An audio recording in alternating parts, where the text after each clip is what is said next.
Arrête, ne fais pas défiler. Ce n'est pas un hasard si tu vois ceci. Dieu t'avertit que si tu ignores ce message aujourd'hui, tu le regretteras amèrement.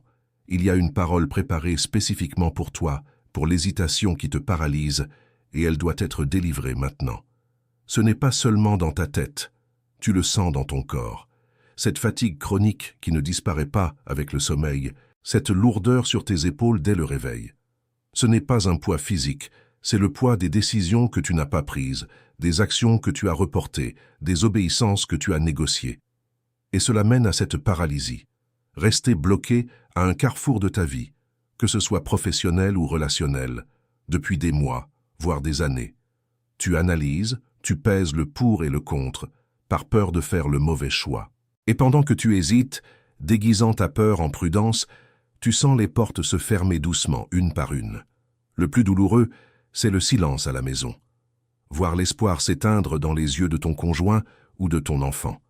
Ils ne disent rien, mais leur regard te pose une question silencieuse. Ils attendent que quelque chose change en toi, que tu prennes enfin cette décision promise depuis si longtemps.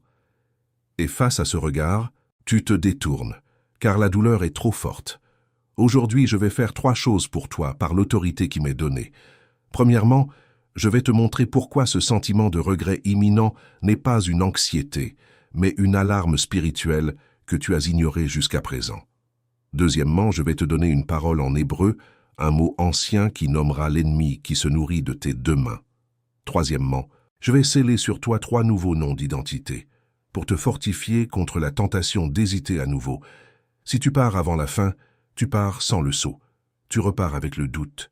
La décision t'appartient, mais sache qu'elle est observée. Et il y a une 4e chose que je vais placer dans tes mains avant que ce message ne se termine. Quelque chose que le roi Salomon a laissé pour l'enfant de Dieu qui doit traverser le poids de la décision et qui tient dans un moment ordinaire de ta journée. Ce n'est pas un livre à étudier. C'est un instrument pour soutenir le poids de l'hésitation qui se déguise en prudence.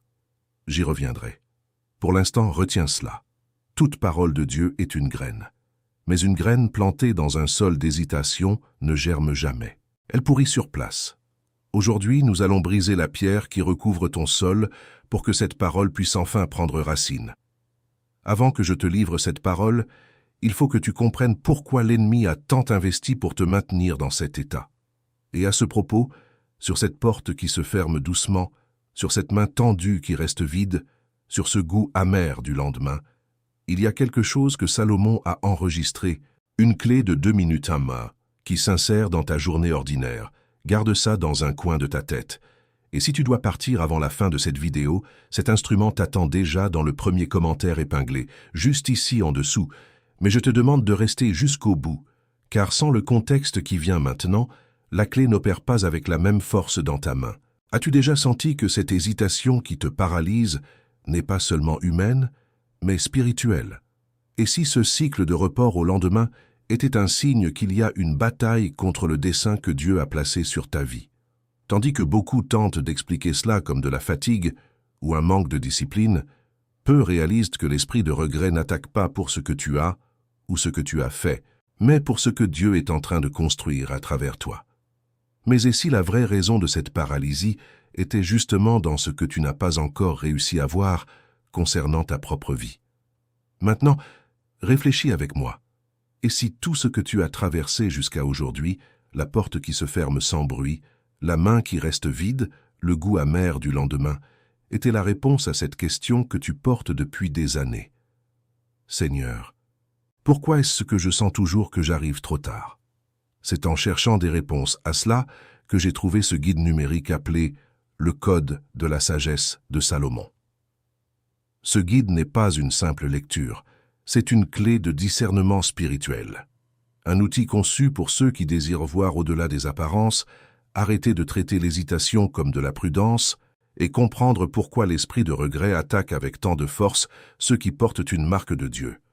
Plusieurs élus ici sur la chaîne ont déjà senti l'appel de cet instrument, mais n'ont pas encore pris la décision de télécharger le guide numérique.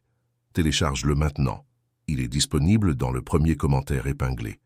Si tu es l'un des premiers à le télécharger, reviens ici et écris « Amen ». Ce sera ton acte de foi. Et aujourd'hui même, Dieu peut te montrer la raison pour laquelle le cycle du presque s'est levé contre ta vie. Avant que je ne te donne la parole qui a été préparée pour toi, je dois te demander de reconnaître 5 choses. 5 signaux qui se manifestent dans ta vie en ce moment. Ils ne sont pas des prédictions, ce sont des reconnaissances, des confirmations que l'ennemi a été exposé. Si je décris correctement au moins 3 d'entre eux, alors toi et moi saurons pourquoi tu as arrêté de faire défiler cette vidéo aujourd'hui. Le premier est le signal de la porte ouverte ignorée. Dieu place devant toi une opportunité claire, évidente, une porte qu'il ouvre lui-même. Mais parce qu'elle arrive à un moment inattendu ou d'une manière qui ne correspond pas à ton plan, tu la rationalises comme une simple coïncidence. Tu te dis « je verrai demain ». Je dois y réfléchir. Quand tu reviens, le lendemain, le surlendemain, la porte est fermée, sans un bruit. C'est le regret de l'opportunité divine, manquée par prudence humaine.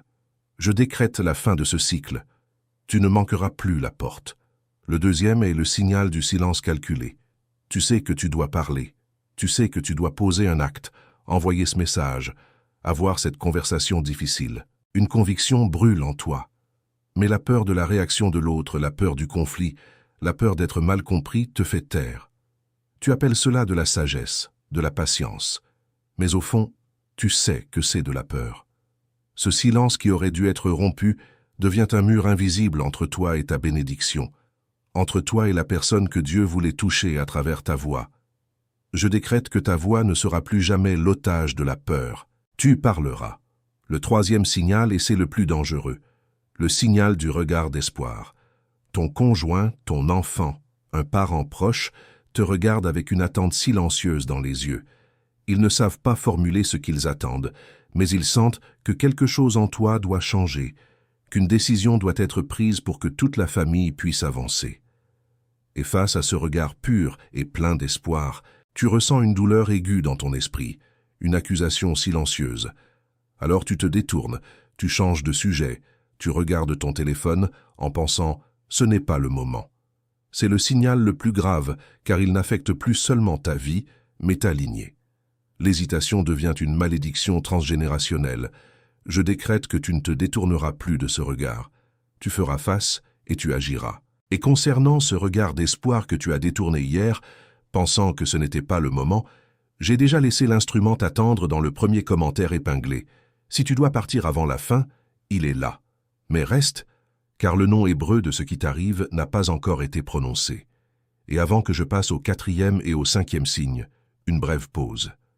Et au-delà de notre livre numérique, élu, tu as ici une autre façon de fortifier ce message qui est arrivé chez toi aujourd'hui, et de le faire arriver à de plus en plus d'élus comme toi. Nous ne recevons pas un centime pour chaque parole que je te livre ici sur la chaîne chaque jour. Comme moyen pour toi de rendre quelque chose de ce que tu reçois ici, nous gardons ouvert un lien de don volontaire, juste en dessous du livre numérique, dans le premier commentaire épinglé. Toute somme qui tient dans ta main aujourd'hui, toute somme que ton cœur indique, c'est cela qui maintient notre chaîne debout. C'est cela qui fait arriver le prochain message à une autre personne qui en a besoin, exactement comme tu en avais besoin. Je t'attends là-bas, élu. Revenons maintenant au 4e signe. Le 4e est le signal de la fausse paix. Après avoir reporté une décision difficile, après avoir dit non à un appel de Dieu qui demandait un sacrifice, tu ressens un soulagement temporaire. Le poids de la décision semble s'être envolé. Tu confonds cette anesthésie émotionnelle avec la paix de Dieu. Mais ce n'est pas la paix, c'est l'engourdissement du compromis. C'est le silence du ciel qui se retire. La vraie paix, celle qui surpasse toute intelligence, ne vient jamais avant l'obéissance. Elle vient après. Comme une récompense, je décrète la fin de la fausse paix dans ta vie. Tu ne confondras plus l'anesthésie et l'onction. Le 5e et dernier signal est celui de la répétition historique. Tu regardes en arrière, sur les 5, 10, 15 dernières années de ta vie. Et tu vois que le même schéma de regret se répète.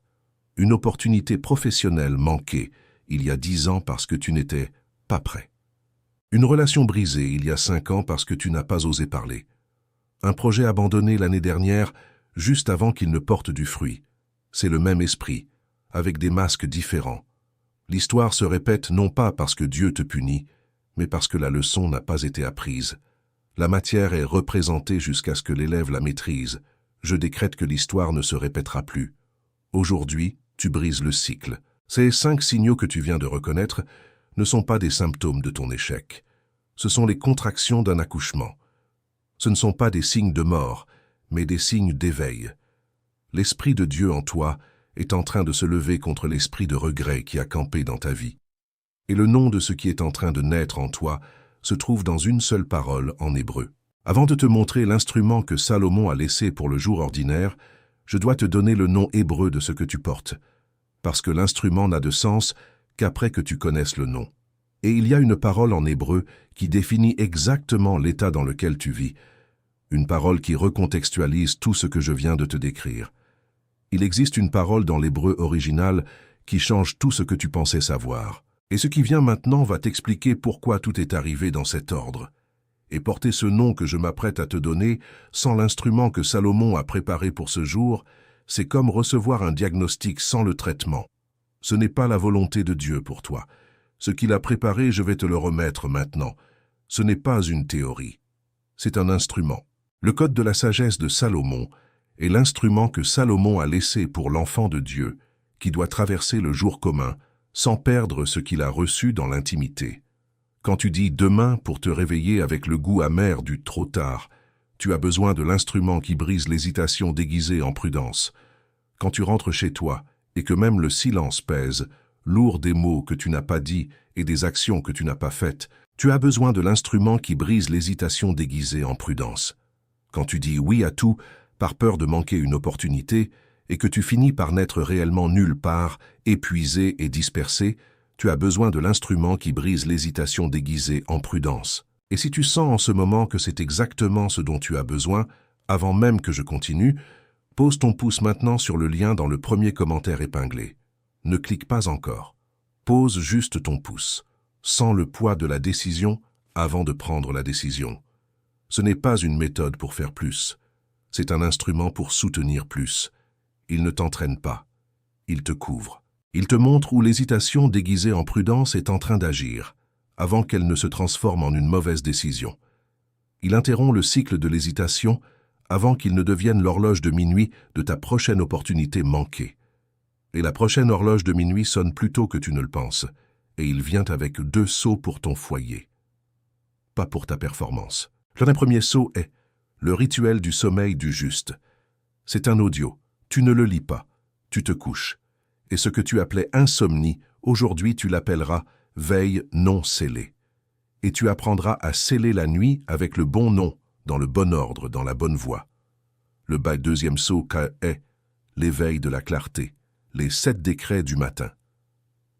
7 phrases courtes, une pour chaque matin de la semaine, pour que tu ne te réveilles plus sans identité, pour que tu traverses la première heure du jour avec la posture de celui qui a été envoyé et non avec la posture de celui qui a été renversé, et cette hésitation que tu ressens maintenant, en ce moment même.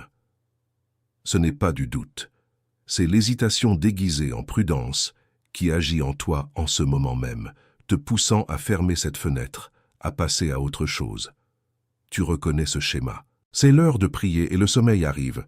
C'est l'heure de lire la Bible et le téléphone sonne. L'hésitation que tu ressens est la confirmation que tu es exactement au point où le retournement se produit.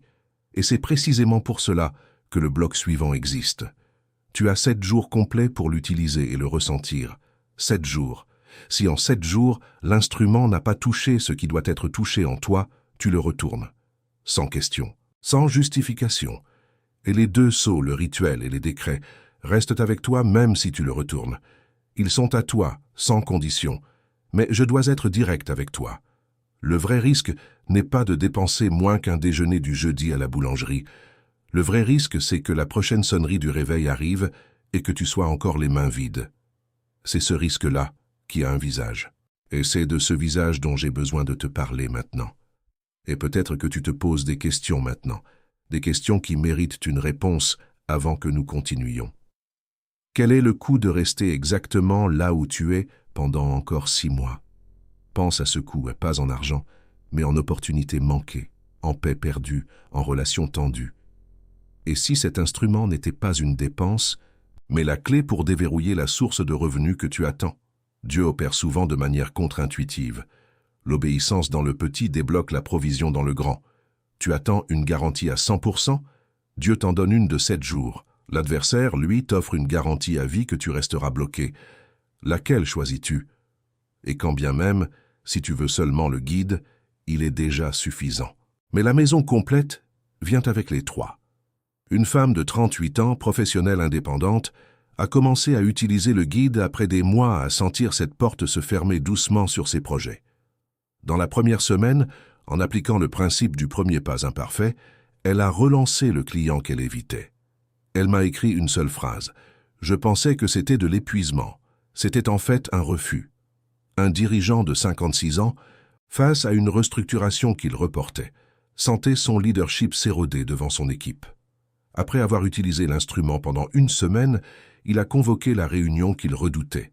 La phrase qu'il a envoyée était « Ma prudence n'était qu'un autre nom pour ma peur ». Une grand-mère de 61 ans voyait le silence s'installer à table avec ses petits-enfants le dimanche. Elle sentait son hésitation à aborder les sujets importants créer une distance. Après la 2e semaine avec le guide, elle a posé la question qu'elle gardait pour elle depuis un an. Elle a écrit « Je ne savais pas que mon silence était si bruyant pour eux ». Et peut-être que tu te souviens de cette offre d'emploi pour laquelle tu n'as pas postulé parce que tu ne remplissais que 8 des 10 critères. De cette personne que tu n'as pas approchée parce que tu ne te sentais pas à la hauteur. De cette idée de projet que tu as laissée dans un carnet et que tu as vu réalisé par quelqu'un d'autre un an plus tard. Le cycle du presque continue d'arriver, avec le même réveil, le même café, la même porte qui s'ouvre sur la même hésitation chaque matin. Le lien est dans le premier commentaire épinglé. Épinglé pour toi, pas pour tout le monde, pour toi. Celui qui doit traverser la prochaine sonnerie du réveil avec l'instrument en main, clique maintenant. Et quand tu le feras, quand tu ouvriras ce lien, tu n'achètes pas un livre, tu acceptes un instrument que Salomon a préparé pour ta journée ordinaire. Et ce que tu vas comprendre ensuite en entendant le mot hébreu qui vient maintenant, changera la façon dont tu lis tout ce qui s'est passé jusqu'ici. Et avant que je te livre la prochaine parole qui vient encore maintenant, parce qu'elle vient encore et elle pèse, je veux te rappeler une chose, élu. Comme je te l'ai déjà dit plus tôt, au-delà du livre numérique qui est dans le premier commentaire épinglé, il y a ce lien de don volontaire ouvert, juste en dessous du livre. Nous continuons à ne pas recevoir un centime pour chaque parole que je te livre ici chaque jour. C'est pour cela que ce lien existe, élu, pour qu'une autre personne demain trouve exactement cette parole qui t'a trouvé aujourd'hui. Toute somme que ton cœur indique, chaque geste comme celui-là, maintient notre chaîne debout et fait arriver le prochain message à qui en a besoin, exactement comme il est arrivé chez toi aujourd'hui. Et encore une chose, avant que nous retournions au message, je veux que tu saches ce qui suit. De temps en temps ici, sur notre chaîne, j'enregistre une vidéo spéciale d'honneur, une vidéo de remerciement avec une parole spéciale uniquement pour reconnaître les élus qui ont le plus donné et ceux qui ont acquis le livre numérique. Tous ceux qui ont soutenu cette parole avec moi méritent cette mention de gratitude pour un geste si généreux. Tu sèmes ici, le ciel se souvient de toi là-haut. Et moi, je me souviens de toi, ici, en bas. Je t'attends là-bas au lien à nouveau élu, et maintenant enfin le mot hébreu qui changera tout. La parole hébraïque qui définit exactement ce qui se passe en toi est mot aide. Prononce-le avec moi dans un souffle. Mot, ED. Mot aide signifie temps fixé, rendez-vous divin. Ce n'est pas une date sur un calendrier. C'est un point de convergence orchestré par le ciel, où une opportunité et une décision sont appelées à se rencontrer. Ce n'est pas juste une traduction de dictionnaire. C'est une parole qui décrit un état, une posture, un appel. C'est la conscience critique qu'un rendez-vous divin est sur le point d'être manqué. Et le regret que tu crains tant n'est que l'ombre projetée par un Moed ignoré. Quand tu entends ce nom, tu le reconnais, parce qu'il se déroulait déjà en toi. Tu n'avais juste pas le nom. Et sur cette parole, il est écrit, dans le psaume 4, verset 9, « Je me couche et aussitôt je m'endors en paix, car c'est toi seul, Éternel, qui me donne la sécurité dans ma demeure. » Cela ne parle pas de sommeil, mais d'alignement. Ce n'est pas une promesse pour le futur, c'est une déclaration d'état présent. Celui qui peut prononcer cette phrase avec une âme en paix, c'est celui qui demeure dans son moed. Pas celui qui s'efforce d'y être, mais celui qui y est. Maintenant, écoute attentivement l'histoire de Gédéon. Ne le vois pas comme le héros de la foi, mais comme l'homme qui se cachait au pressoir, se sentant le plus petit de la maison de son père, convaincu que Dieu l'avait abandonné. Il était plein de doutes, paralysé par la peur de l'ennemi qui campait à ses portes. Il se sentait en retard, dépassé, oublié. Le problème de Gédéon, c'était l'hésitation déguisée en prudence. Quand l'ange l'appelle vaillant héros, il répond par une liste de doutes. Et même après que le feu a consumé l'offrande, il demande encore des signes. 1, puis 2. La toison sèche, la toison mouillée. Il voulait être certain. Il voulait une garantie à 100%. Il traitait l'appel de Dieu comme une proposition commerciale à évaluer. Mais la sagesse que Dieu lui a appliquée n'était pas une explication, mais une instruction. Après la dernière confirmation, le songe de l'ennemi entendu par Gédéon lui-même, il n'y avait plus de place pour un autre signe. Le temps de la confirmation était terminé. Le temps de l'action avait sonné. La sagesse n'était plus de demander, mais d'obéir dans l'obscurité avec ce qu'il avait. Et c'est là que tout bascule. Au milieu de la nuit, avec seulement 300 hommes, des trompettes et des cruches vides. L'action paraissait insensée. Mais Gédéon a brisé la cruche. Il a sonné de la trompette, il a posé l'acte imparfait au moment fixé. L'obéissance, même tremblante, a activé la puissance de Dieu d'une manière que 1000 signes n'auraient jamais pu le faire. Par cet acte, le cycle du doute a été brisé. La victoire n'est pas venue de la force de Gédéon, mais de son obéissance à un timing divin. Sa prochaine décision n'a pas nécessité de toison. Il avait appris à reconnaître le moed, le temps fixé. La maison d'Israël a été changée non pas par un homme fort, mais par un homme qui a obéi à l'heure dite. Gédéon a dû improviser sa confiance dans le feu de l'action. Mais ce que Gédéon a fait, tu peux le faire maintenant. Non pas parce que tu es comme lui, mais parce que la clé est la même. L'instrument que Salomon, dans sa sagesse, a laissé enregistrer pour toi est le même qui t'attend dans le premier commentaire épinglé. Pour que tu n'aies pas à improviser, pour que tu saches quand le temps de la confirmation est terminé et que celui de l'action a sonné. Tu te souviens de la graine dont je t'ai parlé au début de ce message? Celle qui semblait morte, plantée dans le sol gelé de l'hésitation? Ce nom, Moed, que tu viens de recevoir, c'est le nom de la saison. Tu n'es pas dans une saison d'échec, tu es dans une saison de rendez-vous divin. Et l'instrument que Salomon a laissé est le moyen pour toi de traverser cette saison sans perdre la graine. Et maintenant que tu as le nom, je dois te remettre 3 choses. Premièrement, un résumé simple de ce qui s'est passé ici jusqu'à maintenant. Deuxièmement, le diagnostic précis du type d'appel qui est sur ta vie. Et troisièmement, 3 nouveaux noms d'identité qui t'accompagneront jusqu'à la fin de cette année. Commençons. Laisse-moi m'arrêter une minute entière et mettre tout ce que tu viens d'entendre en mots simples, sans poésie, sans métaphore, juste les faits. Fait 1. Il existe un esprit appelé l'esprit de regret qui opère en déguisant l'hésitation en prudence. Fait 2. Il le fait en dévaluant la notion de Moed, le rendez-vous fixé par Dieu, te faisant croire que tu as tout le temps du monde. Fait 3. Gédéon, le vaillant héros, a été presque entièrement consumé par cela. Ce n'est donc pas une théorie, c'est un récit de bataille. Fait 4. Ta prudence, comme celle du moissonneur qui attend un ciel sans nuages, peut devenir la sentence qui fait pourrir ta récolte sur pied, perpétuant le cycle du presque. Maintenant, ceci dit, passons au type de ton appel. Il y a 3 types de appelés qui sont testés en ce moment par l'esprit de regret. Chacun reçoit un type d'attaque spécifique. Tu es l'un de ces types, et quand je nommerai le tien, tu le reconnaîtras instantanément. Le premier est l'analyste spirituel. Tu attends d'avoir 100% des données avant d'obéir à 10% de ce que Dieu a déjà clairement dit. L'adversaire t'attaque avec une infinité de « et si » pour te noyer dans l'information et te voler l'obéissance simple et immédiate. Tu ne bouges pas, non pas par manque de foi, mais par excès d'analyse. Est-ce toi? Le deuxième est le gardien du confort. Tu as bâti une vie stable, une routine, une sécurité. Et tu as une peur viscérale que l'obéissance à un appel radical ne vienne tout perturber, tout détruire. L'adversaire t'attaque en te montrant constamment tout ce que tu as à perdre, et jamais ce que le royaume de Dieu a à gagner à travers ton obéissance. Ta maison, ton travail, ta réputation deviennent des cages dorées. Est-ce toi? Le troisième est le perfectionniste de la foi. Tu attends le moment parfait, le sentiment parfait, la confirmation parfaite, l'alignement parfait des étoiles avant de faire le moindre pas. L'adversaire utilise ton propre standard élevé de perfection contre toi, s'assurant que ce moment idéal n'arrive jamais. Il se déguise en ta propre conscience pour te dire que ce n'est pas encore assez bien. Est-ce toi?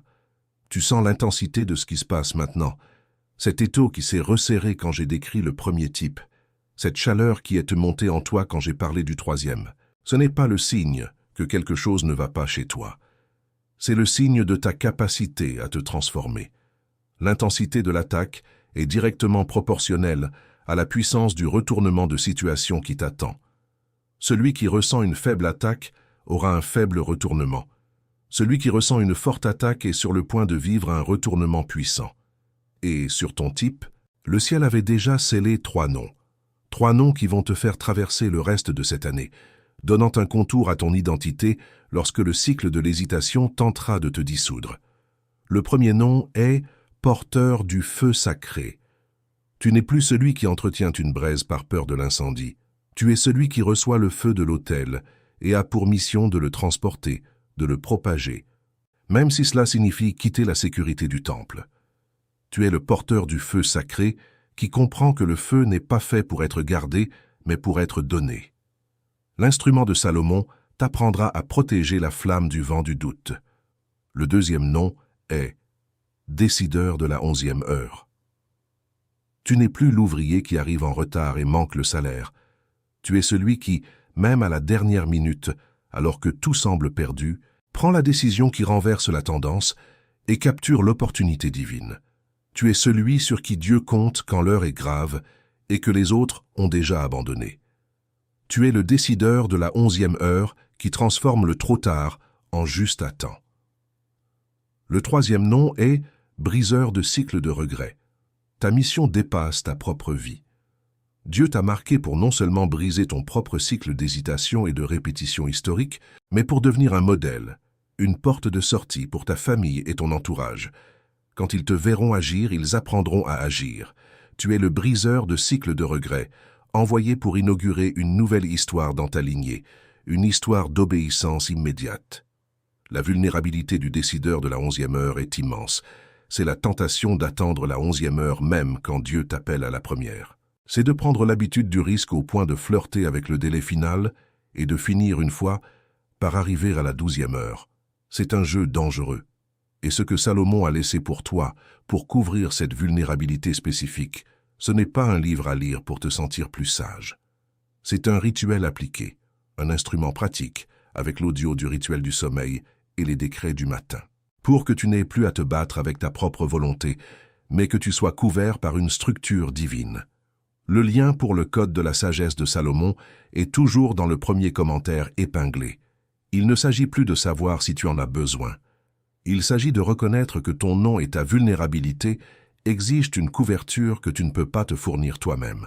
Et il y a encore 3 choses qui doivent être dites avant que je ne t'envoie. Si l'un de ces 3 noms t'a frappé plus fort, écris le numéro ci-dessous. 1, 2 ou 3.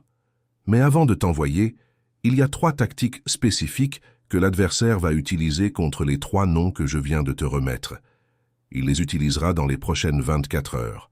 Tu dois les connaître maintenant pour ne pas être pris au dépourvu. La première tactique est le mirage du temps idéal. L'adversaire te convaincra que demain sera un meilleur jour pour agir. Moins de fatigue, plus de clarté mentale, de meilleures conditions. Il te présentera le demain comme une terre promise de perfection, alors qu'en réalité c'est un désert où rien ne pousse. Il fait cela pour que ton obéissance meure de soif, à un jour de la source. La deuxième tactique est la sacralisation du doute. Il présentera ton hésitation, ta peur, ton besoin de suranalyser, comme des vertus. Il les appellera sagesse, non prudence, responsabilité. Il te fera honorer ta propre incrédulité, te faisant croire que douter de l'appel de Dieu est un signe d'intelligence. Il te fait construire une idole de la prudence pour te détourner de l'autel de l'obéissance. La troisième tactique est l'épuisement par l'analyse. L'adversaire t'inondera de scénarios catastrophes, de détails mineurs, de questions sans importance, de « et si ». Le but n'est pas de t'informer, mais de te paralyser, de t'épuiser mentalement, avant même que tu n'aies fait le premier pas. Il sait que, si tu es fatigué de penser, tu n'auras plus la force d'agir. Mais pour chacune de ces tactiques, Dieu a déjà préparé une arme. 3 armes que je te remets maintenant. Contre le mirage du temps idéal, tu as l'arme du décret de l'aujourd'hui. C'est l'arme qui consiste à déclarer verbalement, à voix haute, « Je n'attends pas demain, j'agis aujourd'hui ». Cette déclaration brise le pouvoir hypnotique du demain et ancre ta volonté dans le seul temps où la grâce de Dieu est disponible, le présent. Contre la sacralisation du doute, tu as l'arme de l'encre de la première parole, Bach. Cela consiste à t'ancrer fermement à la première instruction claire que Dieu t'a donnée et à refuser toute nouvelle information qui vient la contredire, la retarder ou la complexifier. Tu déclares « La première parole est la parole finale, je m'y tiens ». Et contre l'épuisement par l'analyse, tu as l'arme du papillon, principe du premier pas imparfait. C'est l'arme qui active la grâce de Dieu, non pas par une planification parfaite, mais par un premier pas d'obéissance, même s'il est petit, maladroit et semble imparfait. Tu déclares « Mon obéissance imparfaite est plus puissante que mon analyse parfaite ». Et ces 3 armes, seules, sont un souvenir. Avec l'instrument, elles deviennent une couverture. Reconnaître le cycle de l'hésitation qui se déguise en prudence sans avoir l'instrument que Salomon a laissé, c'est recevoir le diagnostic sans le traitement. C'est se réveiller face au problème sans le remède sur la table de chevet. Et en plus, il existe 4 sceaux du regret, au-delà de ces 3 tactiques que je ne peux pas ouvrir ici. Non par manque de temps, par densité, chacun a besoin de sa propre page, avec la contre-arme exacte. Et alors que je ne te livre pas ces 4 ici, l'esprit de regret, lui, les connaît toutes. Le guide te les livre. Quand est-ce que tu télécharges l'instrument ? Quand tu sens que le poids de l'inaction est devenu plus lourd que le risque de l'action, quand tu te reconnais dans l'histoire de Gédéon qui demande un signe de trop, quand tu comprends que le regret de demain se sème dans le sol de l'hésitation d'aujourd'hui, la reconnaissance, sans l'instrument, te laisse là où tu as toujours été, connaissant le nom, mais les mains vides. Et c'est pourquoi il y a un dernier obstacle qui doit être nommé avant que tu dises « Amen ». Le dernier et plus grand obstacle que tu vas affronter, ce n'est pas l'ennemi, c'est une voix en toi, une voix subtile et raisonnable que j'appelle la voix de l'ingratitude. Elle te dira que faire le pas que Dieu te demande maintenant, c'est être ingrat pour tout ce qu'il t'a déjà donné. Que vouloir plus, vouloir changer, c'est mépriser ta situation actuelle. C'est la plus grande ruse de l'adversaire, utiliser ta gratitude comme une chaîne pour te maintenir dans le passé. Mais avant que je te libère, il y a un dernier point. Maintenant, où que tu sois, je te demande de faire une seule chose. Ferme les yeux. Ne les ferme pas à demi. Ferme-les complètement. Et place ta main droite sur ton cœur. Pas sur ta poitrine, sur ton cœur.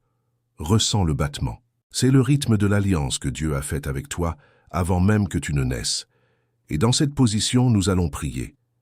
Père, je viens devant toi non pas comme un enseignant, mais comme un frère. Et je lève cette personne devant toi. Je te remets le poids de la fatigue qui s'est accumulée dans son corps au cours de ces derniers mois, de ces dernières années. Cette lourdeur sur ses épaules, ce sommeil qui ne répare plus. Je te le remets comme une offrande. Et je te demande de la libérer maintenant du fardeau de la performance, du fardeau de devoir être fort. Et je déclare, au nom de Jésus, qu'elle ne retournera pas en arrière. Elle ne reculera pas. Elle ne renoncera pas 24 heures avant le tournant. Ce cycle de report est brisé maintenant. Cette habitude de dire demain pour ce qui doit être fait aujourd'hui est annulée dans le monde spirituel. La porte de la procrastination est fermée à clé et la clé est jetée. Tu restes. Tu ne bouges plus. Et je te libère de la peur de paraître ingrat. C'est la chaîne la plus subtile. La peur qu'en agissant, en brisant le cycle, tu dises à Dieu que ce qu'il a déjà fait n'était pas suffisant. C'est un mensonge. Ton action immédiate est le plus grand acte de gratitude.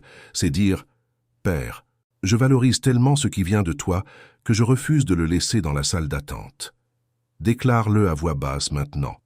Mon urgence est ma gratitude. Et je reçois maintenant pour toi les 3 noms qui ont été scellés, porteur du feu sacré, décideur de la 11e heure, briseur de cycles de regrets, pas pour que tu t'en vantes, pour que tu te souviennes, pour que tu traverses ce qui vient avec ces noms dans ta bouche, dans ta posture, dans ton cœur. Tu n'es plus défini par ton hésitation, mais par ta commission. Et avant la voix qui vient maintenant, je dois te dire ceci. L'intensité de ce que tu as vécu ces derniers mois n'est pas la preuve que quelque chose ne va pas chez toi.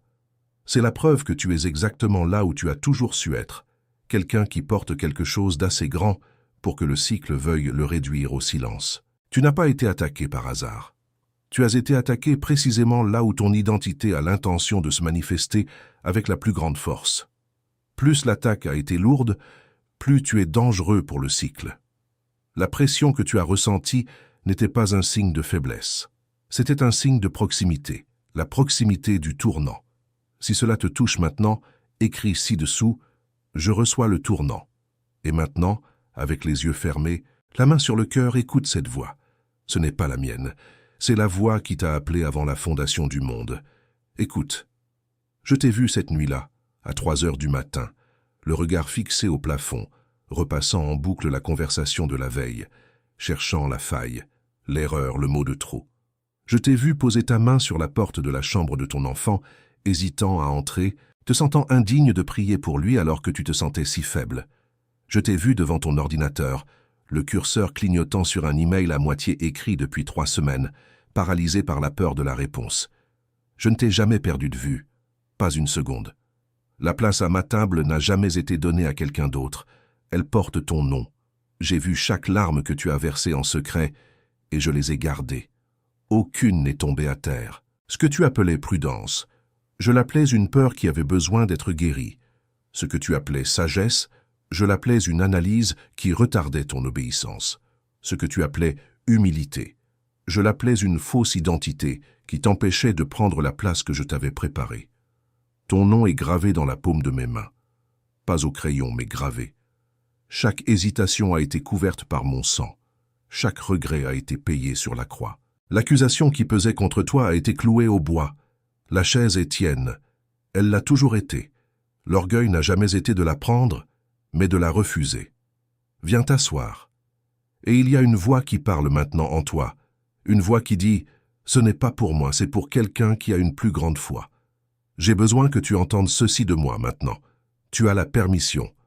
Tu as la permission de recevoir ce que tu n'as pas mérité. Tu as la permission d'occuper la chaise à la table sans avoir à te justifier. Tu as la permission de laisser mourir la version de toi qui avait besoin de souffrir pour se sentir digne. Salomon n'a pas préparé cet instrument pour ceux qui sont déjà prêts. Il l'a préparé pour ceux qui sont fatigués. Et celui qui est fatigué, c'est toi, maintenant.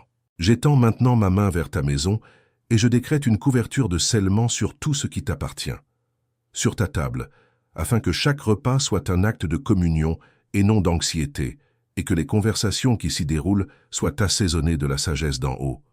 Je déclare une couverture sur tes enfants et ton conjoint, si tu en as.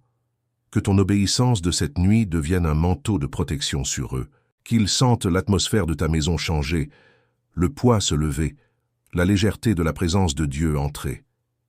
Et je décrète une couverture sur ton travail, sur tes mains, sur chaque projet et opportunité. Que la rupture avec l'hésitation que tu as apprise ici débloque ta promotion, ton prochain contrat, ta prochaine idée.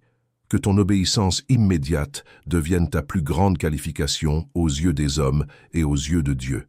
Tu es engagé, tu es commissionné, tu es envoyé, tu es engagé, tu es commissionné, tu es envoyé, tu es engagé, tu es commissionné, tu es envoyé. Avant que je ne te libère, je veux que tu marches avec moi vers une pièce que tu n'as pas encore vue avec tes yeux physiques. Ne force rien. Laisse simplement l'image venir à toi. Il y a une longue table. Une lumière émane d'une source que tu ne peux identifier. Des personnes sont assises à cette table, certaines que tu as aimées, d'autres que tu n'as pas encore rencontrées. Leur visage te semble familier, comme une famille perdue et retrouvée. Et il y a une chaise près du bout de la table, vide. Ta forme y est comme sculptée. Le bois se souvient de toi. Salomon est en tête de table. Il te regarde. Tu ne crées pas cette scène. Tu t'en souviens. La chaise a toujours été à toi. C'était juste toi qui manquais. Ne dis pas encore Amen. Reste dans ceci un moment. Sens le poids de ce qui vient d'arriver, la gravité de la transaction spirituelle qui a eu lieu. Maintenant, tu peux dire Amen. Cette porte de la chambre de ton enfant, devant laquelle le Père t'a vu hésiter, elle est toujours là. Je veux que tu entendes une chose avant de fermer cette vidéo, parce qu'il y a une phrase que l'adversaire va te chuchoter à l'oreille dans les 3 prochaines heures. Je vais nommer cette phrase maintenant pour que tu ne tombes pas dedans. Mais avant la phrase, il y a quelque chose que tu dois recevoir. Ce qui a été scellé ici maintenant sera testé à la prochaine sonnerie de ton réveil. Le code de la sagesse de Salomon t'attend dans le premier commentaire épinglé, avec le rituel du sommeil et les 7 décrets du matin, pour moins qu'un café avec un biscuit. Parce qu'un briseur de cycle de regrets sans couverture pourrit à la prochaine première heure du jour, et l'adversaire compte sur cette première heure. Ce n'est pas une dépense, c'est un instrument. Et Salomon l'a préparé pour que tu traverses ce qui vient avec une main ferme, pas une main vide, avec une garantie de 7 jours. Le risque est le nôtre, la main est la tienne. Clique maintenant, pendant que le décret est encore vivant dans ta poitrine. Pas demain, pas après la douche, parce que celui qui remet à plus tard remet à jamais. Et l'adversaire le sait déjà. Dans les 3 prochaines heures, il parlera en toi, pas à voix haute. En séquence, 5 phrases courtes. Tu peux regarder ça plus tard. C'est juste une autre vidéo alarmiste. Tu as besoin de plus d'informations avant de décider. La vraie sagesse, c'est d'attendre. Si c'est vraiment de Dieu, ça reviendra. 5 vagues. Il essaie sous 5 angles. Dans l'un d'eux, tu cèdes. Aujourd'hui, maintenant, avant la prochaine sonnerie du réveil, pas après. Aujourd'hui. Et Salomon te soutiendra. Et maintenant, le dernier mot de cette vidéo. Et dans la prochaine parole que j'apporterai à cette chaîne, je te livrerai les 3 sceaux que l'esprit de regret utilise pour attaquer ta lignée. Celui qui a entendu cette parole aujourd'hui doit entendre celle-là en séquence, car ce qui vient maintenant n'est pas une continuation. C'est un approfondissement. Clique sur la vidéo qui apparaîtra sur l'écran dans quelques secondes.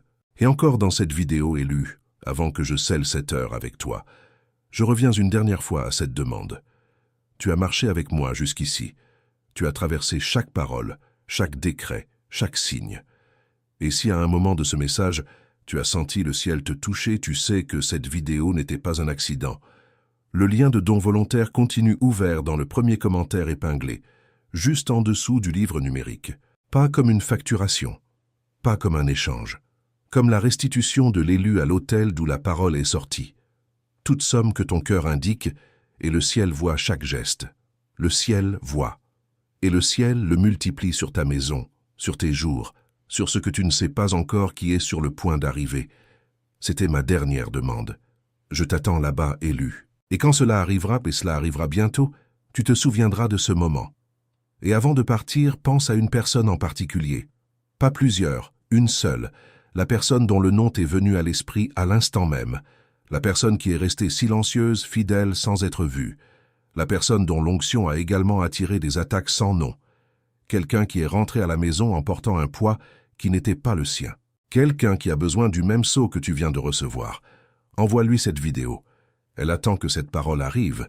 Et quand cette personne ouvrira cette vidéo, elle aura besoin de ce que tu viens de recevoir, y compris l'instrument que Salomon a laissé. C'est peut-être ce qui ouvrira son propre cycle. Ce n'est pas une faveur de ta part, c'est un service. Et le ciel voit. Commente ci-dessous, Amen reçu. Et envoie cette vidéo à cette personne spécifique qui t'est venue à l'esprit. C'est accompli. Ce qui a été livré ici a été livré. Tu n'es plus la même personne qui a appuyé sur « Play ». Tu es profondément aimé. Tu n'as jamais été oublié. La chaise est à toi. Et ainsi soit-il scellé. La prochaine sonnerie de ton réveil peut attendre encore 10 secondes.